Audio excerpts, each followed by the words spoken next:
Why did Germany's epic battleship Bismarck fail so quickly?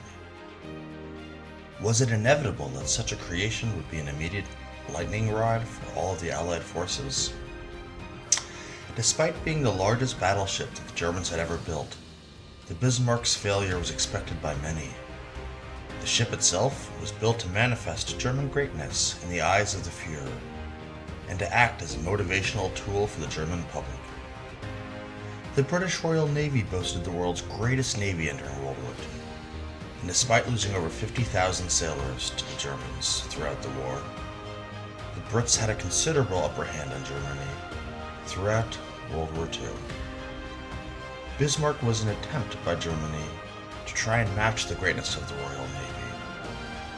If we analyze the situation that Bismarck faced, we might find some internal reasons regarding the Germans that led to the failure of the famous battleship. We will discuss some of the mistakes that the Germans made, which ultimately sealed the fate of Bismarck. First, a significant factor of the failure was that the Germans made crucial mistakes when designing the battleship. The thinking was still based in the Battle of Jutland, which was decades earlier, because the German battleship designers had lacked experience. They followed these outdated design philosophies that were used for the battleships of World War I. Consequently, the design of Bismarck had inferior defensive capabilities. For example, its main belt armor was thin and installed vertically, decreasing its horizontal defensive ability. Similarly, the Bismarck's upper and main armor decks were not strong enough, as evidenced by the lack of protection on its turrets. Moreover, likely due to the outdated designs, Bismarck's defenses against air combatants was subpar, leaving it open to Allied airstrikes. Therefore, even with an advanced manufacturing process, the Germans were not able to produce a battleship that was powerful enough because of their outdated World War I-based designs. On the other hand, the Royal Navy had built only two battleships, HMS Rodney and HMS Nelson, which were considered modern, and had built no battle cruisers built between 1918 and 1939. Thus, the UK's fleet was almost all World War I vintage. The HMS Rodney was built in 1927, while only the HMS Prince of Wales was in any sense modern. However, the Prince of Wales was still so fresh that in fact, she still had dockyard workers on board. The Royal Navy hardly possessed an elite and modern battlecruiser unit. In addition to the outdated design of Bismarck, the Germans had not realized that battleships were no longer the preeminent weapon. The importance of the Air Force increased exponentially during World War II. On May 22, 1941, the Royal Air Force spotted that German battleships had left the harbor. Multiple days later, on May 26th, more aircraft had found and tracked the Bismarck, something that traditional vessels would not be able to do. During the final battle, the aircraft dealt the nail in the coffin for the mighty German vessel. The skies were now where wars were won, due to wartime innovation, and the British had caught on to this trend, manufacturing two aircraft carriers to assist in the war effort, and ultimately proving that they were superior to traditional approaches. As a result, aircraft carriers would become the overlord of the sea. But most importantly, German codes were being cracked by the British. This was a problem that would plague Germany throughout the entire war. Information security, which has become preeminent today, was an issue that could be considered the most consequential towards Bismarck sinking. In fact, if we look previous to the Bismarck sinking at the Germans' Rhine exercise, the British military had already deciphered Germany's military codes and destroyed several German replenishment oilers, which had ruined the Germans' Rhine exercise.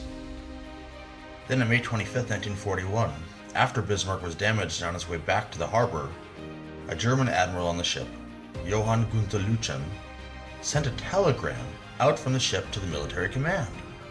Even though the admiral's tactics were successful and created opportunities for Bismarck to retreat, the decision of sending this telegram was the most serious act committed by any German, which led to the Bismarck sinking.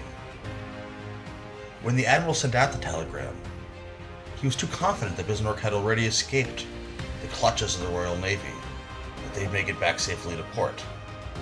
However, the Royal Navy intercepted this telegram and was able to capture Bismarck's location.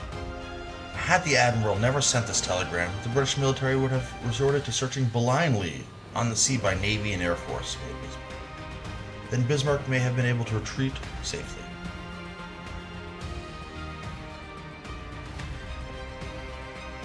But was retreating really an option? We must also remember that Lützen was under orders to attack British shipping, so he wouldn't have wanted to retreat. His signal gave his general location, but it was patrolling aircraft that located Bismarck. Had Bismarck retreated, HMS Hood, the largest battlecruiser in the British Navy, would have been spared being sunk by the Bismarck on May 24, 1941.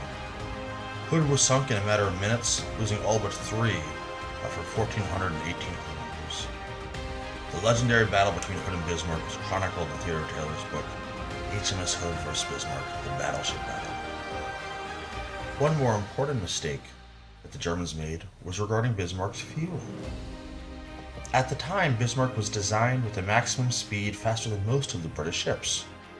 In addition, Bismarck's fuel capacity was designed for an 8-day sailing, while maintaining its maximum speed. So even if Bismarck had lost the battle, it would still have been able to retreat safely. But Lützen's signal, which was instrumental in helping the Royal Navy locate Bismarck, also opened up the airstrikes, which damaged the screws and the rudders, which was a decisive fatal blow for Bismarck's steering. Once the British Ark Royal aircraft, open cockpit biplanes, had hit, Bismarck needed repairs, and there was only one dock she could go to in France. The Royal Navy then had a great idea of her course and intercepted her as a result. Moreover, after deciding to retreat, Bismarck had been sailing with high speed for 3 days. As a result, when it was found by the Royal Navy again at last, there was not much left in its fuel stores, so that maintaining high-speed sailing was not possible, even if the crew had been able to repair the broken hull. The significant factor wasn't Bismarck's fuel state, but the ship's inability to maneuver, which doomed her. Ark Royal's airstrike damaged the rudders in the sea, which was too difficult to be fixed. This left her vulnerable to HMS Rodney and HMS King George V and their attendant cruisers and destroyers. At the end, Rodney closed at 3,000 yards, point-blank range for 16-inch guns, to finish off Bismarck. After the sinking, Admiral John Tovey said, quote, "The Bismarck had put up a most gallant fight against impossible odds, worthy of the old days of the Imperial German Navy, and she went down with her colors flying. Bismarck's great threat to the British nation was her great power. Had she escaped into the North Atlantic, she and her consort, the heavy cruiser Prince Eugene, would have been free to savage the vital convoy routes between North America and the UK.